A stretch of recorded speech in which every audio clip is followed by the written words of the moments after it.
Good morning, good afternoon, or good evening, depending on what time you are tuning in. My name is Rachael, and I'm on a journey to improve my life by 2 millimeters each and every week, and I want to do that with you. How is everybody? Did you have a good weekend? I hope you did. It's been really warm weather, hasn't it? Anyone who thinks summer's almost just around the corner, couldn't believe it. Like, it was really hot. I was at the Scottish Terrier Club show. Big shout out to all of the people from the Scottish Terrier Club of New South Wales. They did an amazing job. There were 60 entries. All of these dogs were running around. We had photos with Santa. I'll pop a photo up online with my little girl Topsy. She came along for the day, and we had a lot of fun doing that, so that was good. Also, we had some milestone birthdays. Big shout out to Luna. Luna is, yes, named after the moon, and I am the godmother with Gemma from work, for one of the ladies that work with us, Des, and her husband Paul. So big shout out to both of them. Congratulations to Luna on her first birthday. Very exciting. She always has a Disney themed birthday. So pop in the comments below who you think it may have been that she was going to be themed as. And I'll pop some photos up if Des is okay with that as well. So also, air conditioning. If you do have an air conditioner and you need to have that serviced and you're looking for somebody to have that serviced, feel free to give Set Temp a call. They're a local business. That's who we had our air conditioner. We had a few problems with the one in the office, so we got them out and they did an amazing job. So thank you very much, Peter, Ashley, Emily, and the boys for putting the air conditioner in. It was great, and it's really nice and cool. So, big topic this week. But before we start, I got some mail. This week. It was fantastic. Where is it? Thank you very much. Mystery gift. The girl said I got a present in the office, and often we get gifts from our clients, and they're all around the world, or they could be in the Hawkesbury, or they could be in Switzerland, in Canada, in Adelaide, Melbourne. This particular one's in Queensland, sunny Queensland. You would be feeling the heat up there for sure. Big shout out to Dee. She sent a little gift here. How are you, boys? I hope they are well. A little gift here. So I'm going to open it with. Remember these knives from your grandmother or your grandfather may have had them? The old butter knives, as they used to call them. I'm going to open this up. Slip it open there. Kind of exciting. Oh, somebody knows I like dogs. I love that. It's great, isn't it? All right. It says, Dear Rachel, wishing you and the team a wonderful Christmas and a new year. Love, Dee. If you're in Brisbane next time, come and see me. Fantastic. Absolutely. We will do that, Dee. We'd love to see you. Hey, Jem, how are you? Thanks for joining us on the line. All right, now Dee does some wonderful arts and crafts, so I'm wondering if it was one of those things that she's made, but we will have a look and see. This is a reveal here. How are you feeling, Gem? Are you feeling any better? Gemma's on a cruise ship, Ovation of the Seas, a wonderful ship. It's like Westfields on steroids. And I'm opening this gift as we see. And yeah, she's having a great time, but I believe she's got a bit of a cold at the moment. Ooh, we have some sort of. How exciting! What is this?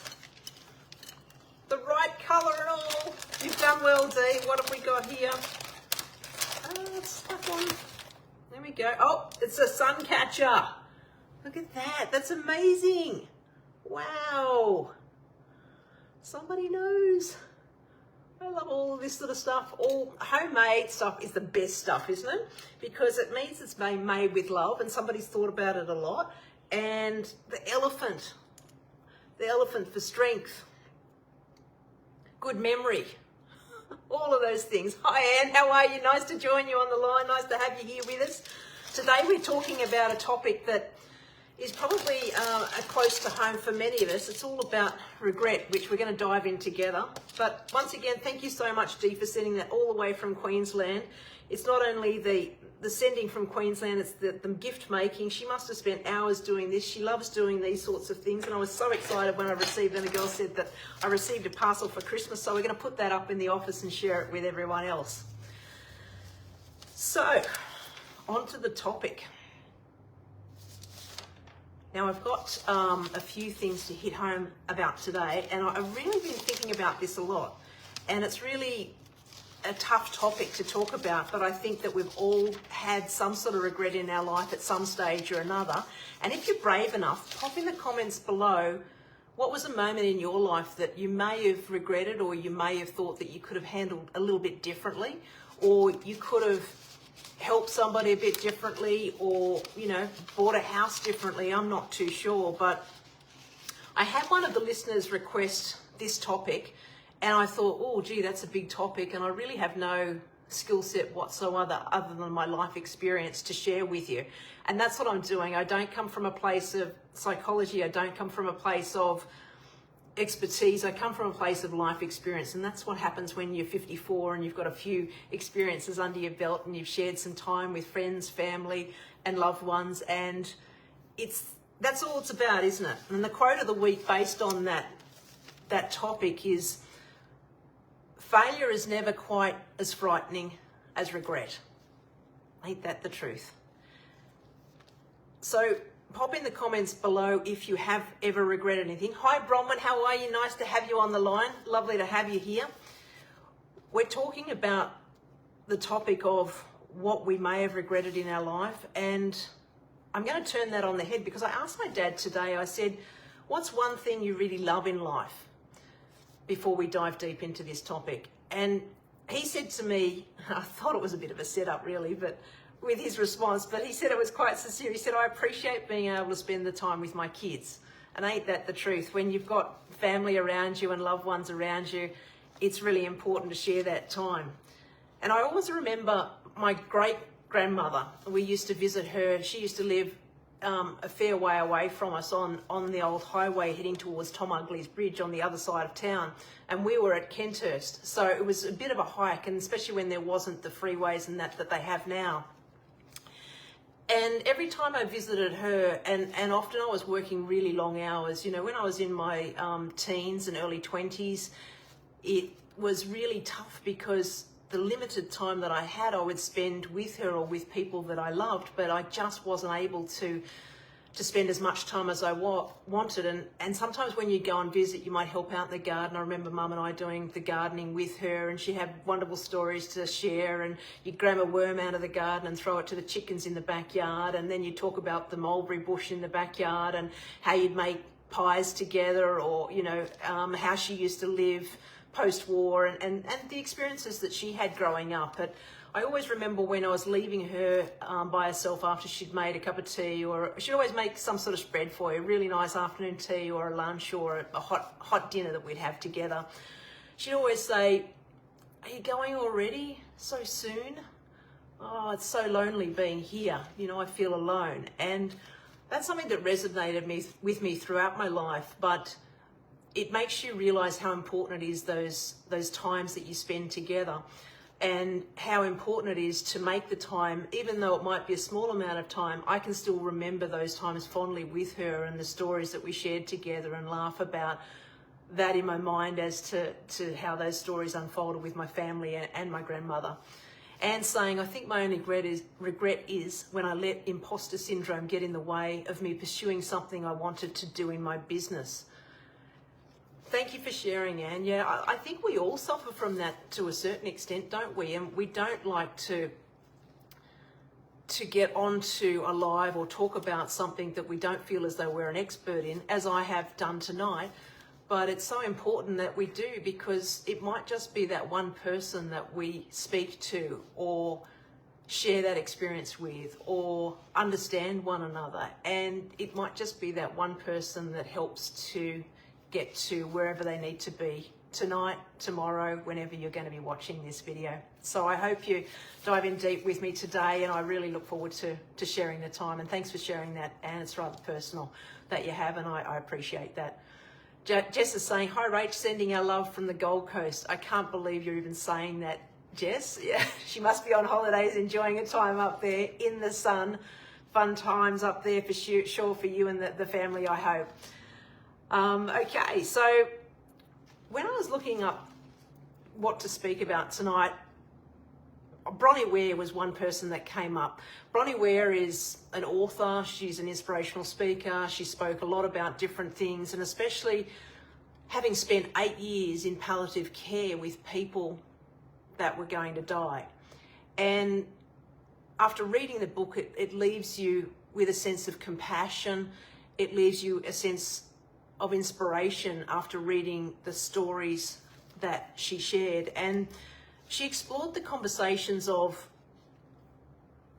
when she was working with these people, and that a life transformed by the dearly departed. So can you imagine those last days, those last months, those last weeks, whatever it may be, and the conversations that were had with the family or the friends or the people in palliative care that were looking after these people as they were preparing for the journey to the other side, as it was. And Bronnie learnt so much throughout her time. She actually wrote a book on the whole process, so the top 5 regrets of dying. She wrote some memoirs, and I thought, what a wonderful thing to do, because often it's something we don't want to talk about. We know it's the cruel circle of life when people are born into this world, and then we know we're all going to die at some point.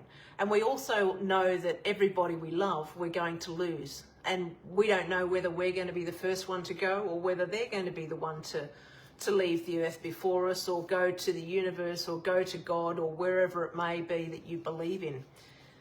But Bronnie was talking about the 8 things, and I've picked 5 things that was important to her and what came up the most for her.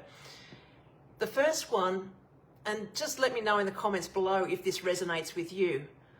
I wish I'd lived a life true to myself, and not a life that other people expected of me.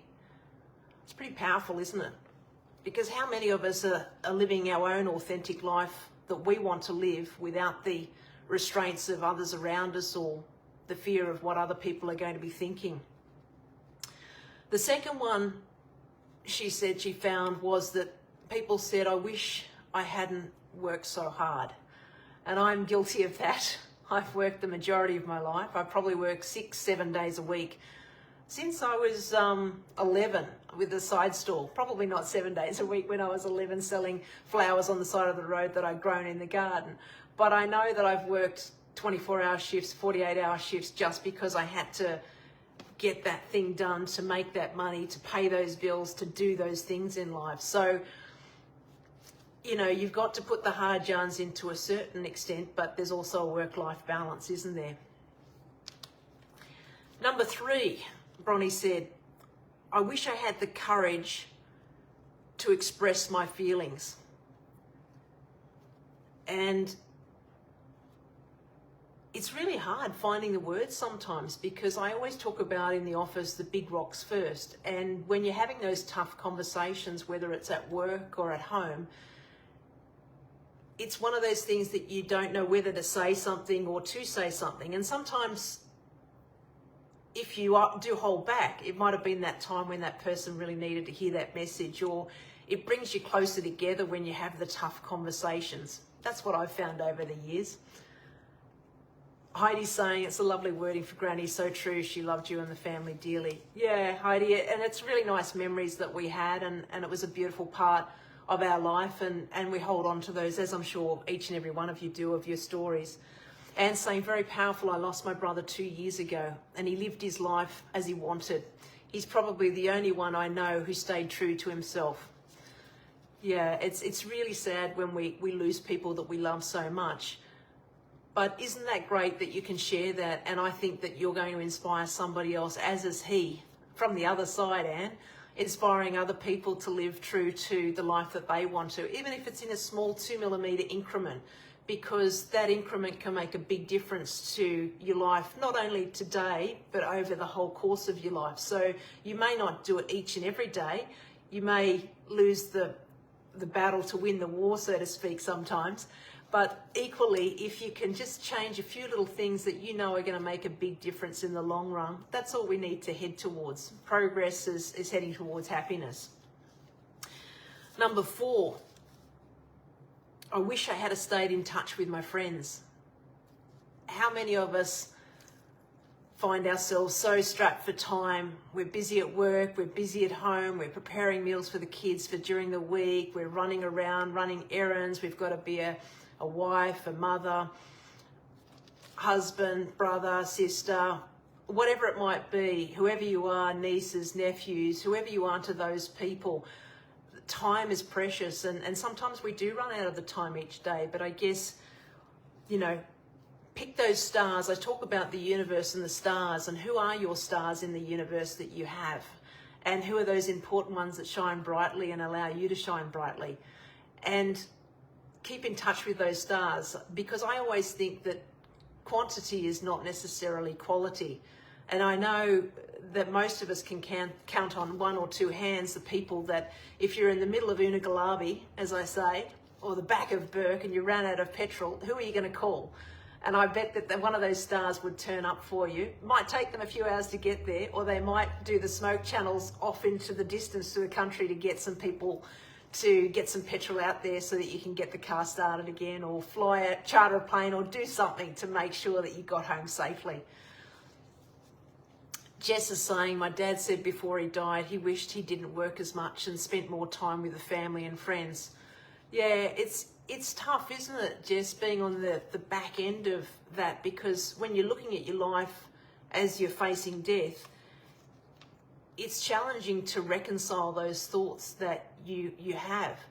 And I guess there's nothing that we can do about the life that we've had, but we can only focus on the life that we have now and the life that we can focus on moving forward.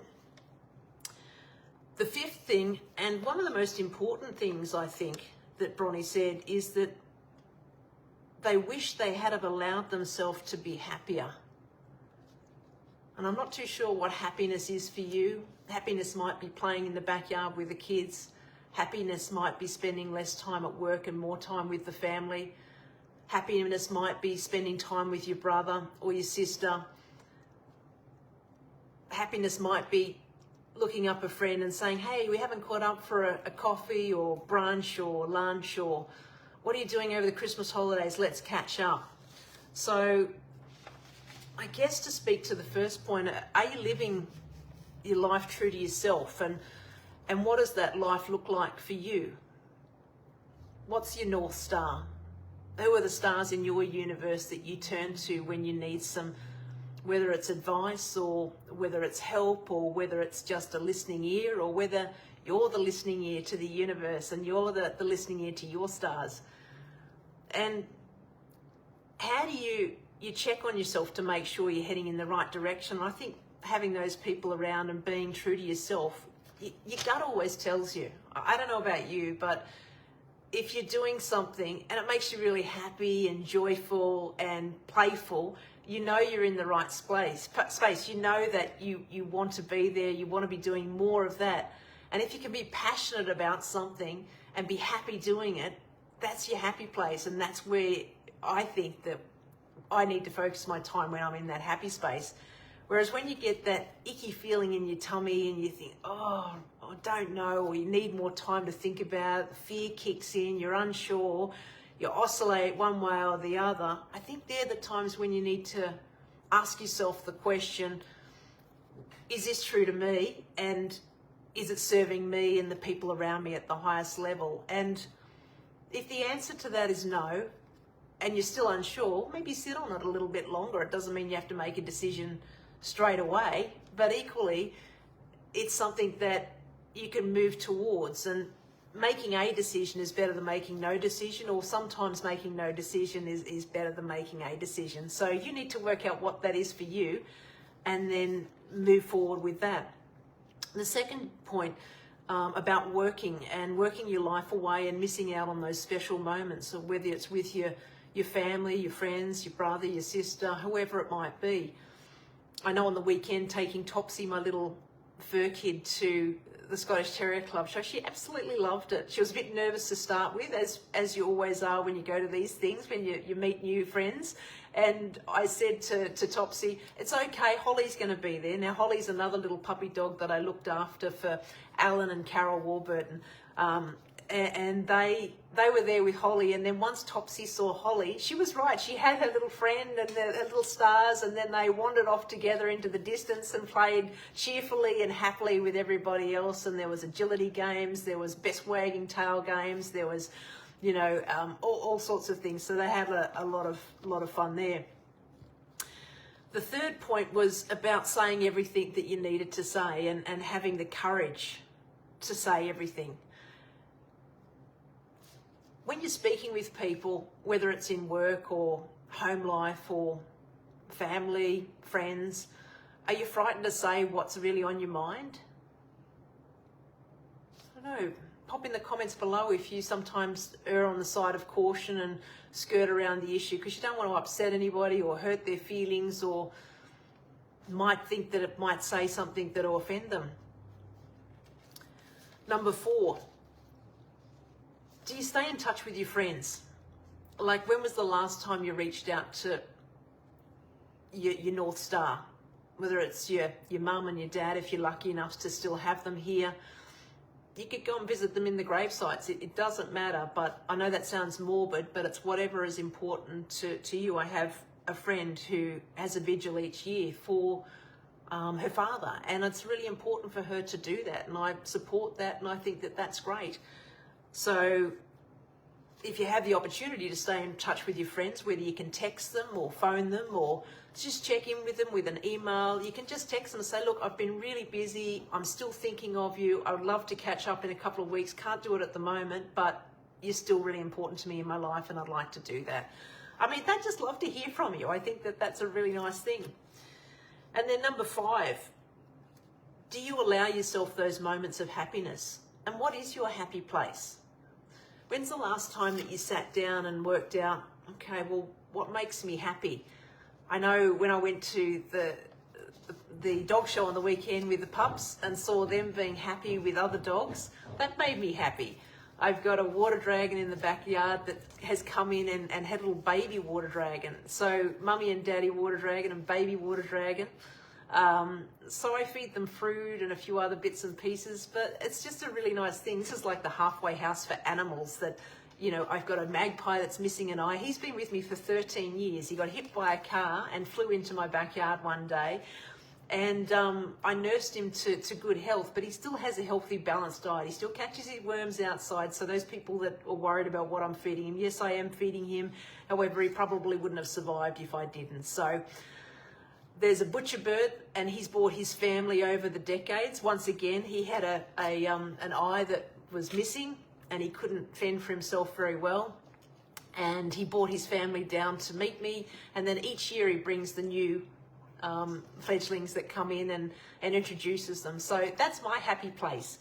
And that, well, one of my happy places. You know, the other happy place for me is kayaking or swimming in the ocean, or, you know, Dad and Mum used to take us on holidays to Sunshine Coast and not Sunshine Coast, Gold Coast, where you are, Jess, tonight. And it was just so much fun catching a ride in that. Remember those old like foam boards that probably cost $2, but they were the most fun ever. And we got those sort of things for Christmas. And each year we'd go, or not each year, but when we went up to the Gold Coast, you just want to spend hours and hours on the beach just catching those waves. And it was so much fun, and it was a great way to learn how to swim really quickly too. Wendy said she's not used to saying everything, but I don't anymore. I say things how they are. Good for you, girl. And she says kayaking, camping, being outdoors, that makes me happy.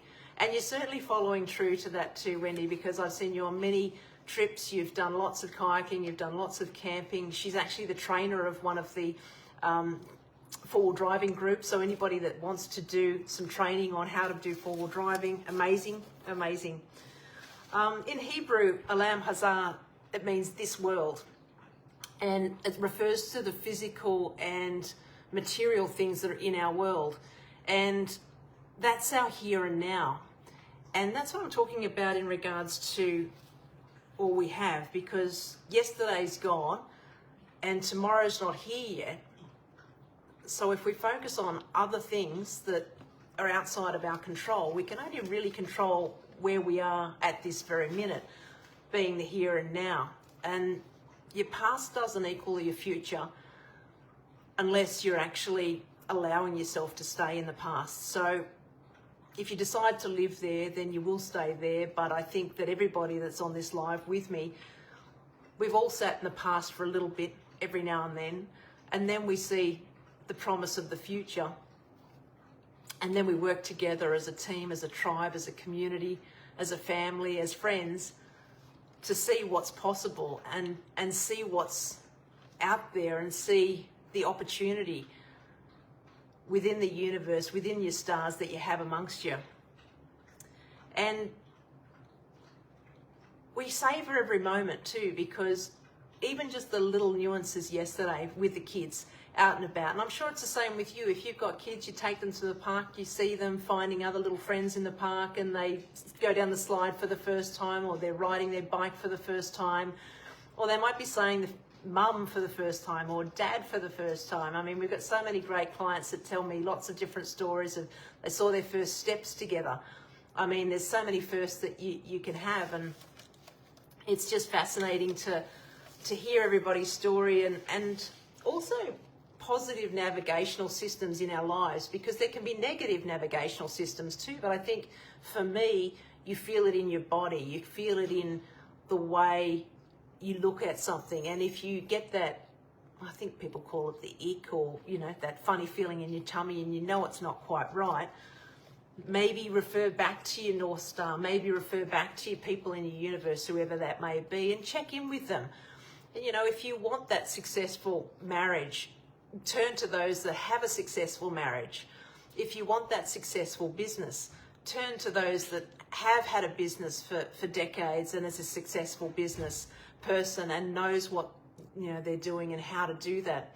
If you want to buy property and you want to engage a real estate agent, make sure the real estate agent has experience in buying and selling property, or has learnt about that. They don't necessarily have to have bought property. It certainly helps. But I find that if people aren't in the arena with you, I don't share the time with them. If somebody wants to try and give me advice and they don't know how to do it themselves or haven't done it themselves, as much as I appreciate the counsel, I don't rely on that data. I would always do my own due diligence in that case, and then seek out the help and advice from people that know, because sometimes it's really hard to do that. That's okay. Anne's jumping off for a meeting, and she's going to catch the rest later. Thank you. Thanks very much for joining me, Anne. I really appreciate it. So, I think that make sure that you go to those people that have the experience in what they're doing, have the experience in whether it's life in a particular direction, or what you need to do. And I think over the years I've done business, I've done lots of different things. I've had fitness background, I've had legal background, I've worked with barristers, solicitors, QCs, magistrates, and teaching pump classes and teaching volunteer swim lessons for people suffering asthma, and just the improvements, the 2mm improvements that they had with what they were doing. Being a surf lifesaver volunteer on the weekends, learning how to rescue people and jump in the water and learn some skills yourself and share those skills with other people. It's so much fun, and it's just living that life without regret and focusing on the things that you can control, and the things that you can't control, let it go, let it be, let it do whatever it's going to do, because that's life in general. And I want you to go out and grab the live, love, big life, whatever that looks like for you. And also, I guess, be true to yourself. Be true to yourself, because there's only one of you, and you need to just answer those questions in your own heart. What is true to you? Take an early mark from work. Don't take a leaf out of my 54 years. Well, I haven't been at work that long, maybe 34 years. And leave work early. go have a half an hour off or an afternoon off or a couple of days off, or work a short week one week and then a longer week next week, whatever it might be for you. Have a work-life balance. Say what's on your mind. Don't be frightened to have those tough conversations, because I know that sometimes we all have to have those tough conversations that we sometimes avoid, sometimes lean into, sometimes have a think about it and circle back to it later. But make sure that you say everything that you want to say, and once again, what's true to you, what's true to your North Star, where you're heading and the direction you're heading. Keep in touch with your friends. I try to text my friends on a Friday, or some other friends on different days because they're in different time zones. I've got Brian in the States. Big shout out to you, Brian. I've got family and friends locally. I've got clients overseas in Switzerland, in Canada, and in all parts of Australia and America. And it's just nice to touch base and hear what they're doing on the other side of the world, or the other side of the New South Wales, or the other side of Australia, or even the other side of Hawke Street, wherever that may be. We're meant to live as a community, I think, and well, that's what I believe, and have friends and family around you. So if you are by yourself, reach out to other people and do activities together, and just catch up for a coffee or have a phone call. Like, I'm talking to people every day, each and every day, for work, but also for personal life. And it's just so rewarding when you have that conversation, because you're talking about different things that they're going through and different things that you're going through, and you just share those things together and are able to work together to achieve the goals. And it's amazing. I mean, I always say it, but my mum and dad, you know, when we were younger, we all used to come home from work or school or whatever it was, and mum and dad would always say, problem shares, a problem halved. So we'd sit on the kitchen bench and solve the problems of the world, or what we thought the problems of the world was like trying to pass an exam, or how to study for the next career that we were doing, or how to work out a problem at work that you were going through. So yeah, I think live in that community, whatever that is for you, your friends, your family, your loved ones. And 5, probably most importantly, is to allow yourself happiness. Be happy with whatever you do. And I know we're all going to go through ebbs and flows of life, hills and dales, whatever it might look like. There's ups and downs in everybody's life. And if somebody says, oh no, it's no problems at all, well, I mean, that may be the case for them, or they may compartmentalize things or what have you. But I think we all go through things at different times. But as long as we're having more good days than we are not so good days, and we can share that together, I think that's a pretty magical thing. So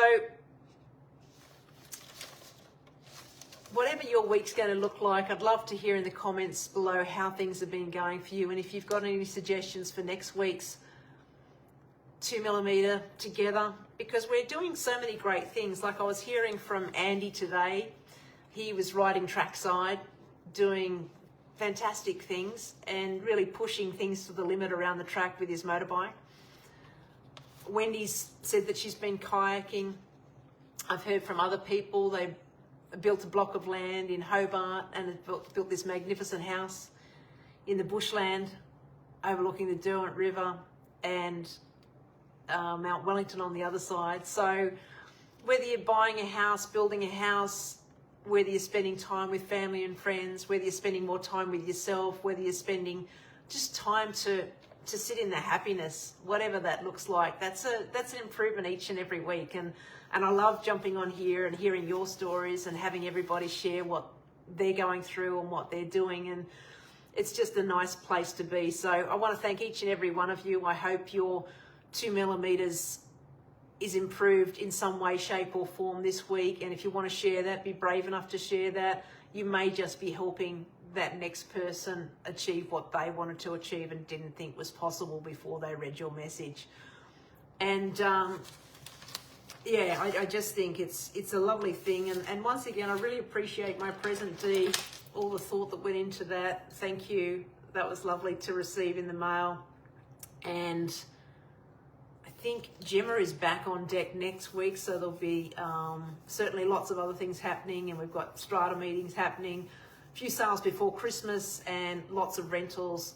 We've just negotiated our a rent roll purchase, so that's finalising at the moment, and that's kind of exciting for us. So we're just trying to get everybody in position for Christmas so that everyone has a great Christmas.